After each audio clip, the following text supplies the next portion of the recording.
আজকে আপনাদের দেখাতে চলেছি আমাদের পিটিআই মোড়। এই শোয়েব, কি অবস্থা, কেমন আছো?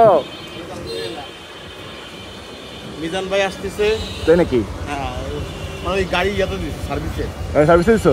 ওই যে ইয়াতে রাসেল মোটরস আছে না, আচ্ছা আচ্ছা। ও, আমি একটু ভিডিও করবো এটার। এই জায়গা তাহলে হ্যাঁ, ভিডিও রানিং আছে। ঠিক আছে, ঢুকাই দিয়ে ঢুকাই দেবো তো। আচ্ছা ঠিক আছে। তো দেখা হয়ে গেছিল শোয়েবের সঙ্গে। এবার পিটিআই মোড় সমুদ্র সৈকতে ঢুকবো। পিটিআই সমুদ্র সৈকতে, লেটস গো। এই হচ্ছে আমাদের বর্তমান খুলনা শহরের অবস্থা।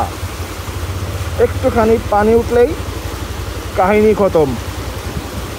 জাস্ট একটু আপনাদের সাথে শেয়ার করার উদ্দেশ্যে পানিতে নামতেছি। আমাদের খুলনা শহরের রাস্তা যতই উঁচু করে না কেন, সে একই অবস্থা হয়ে দাঁড়ায়। আমার সামনে দেখতেই পাচ্ছেন মোটামুটি কিন্তু যথেষ্ট পানি।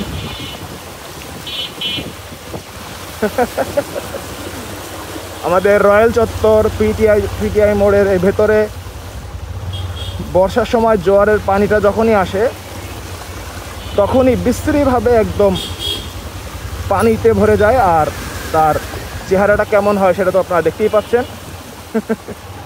চলেন বেশি কথা না বাড়ায় পানি দেখাতে দেখাতে যাই। যদিও ছোট্ট একটা ভিডিও। আহা, কি একটা অবস্থা।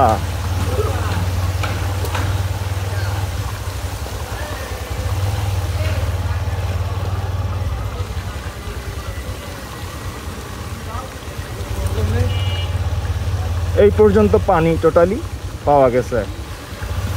এইটুকুই ছিল ভিডিও। Thank you.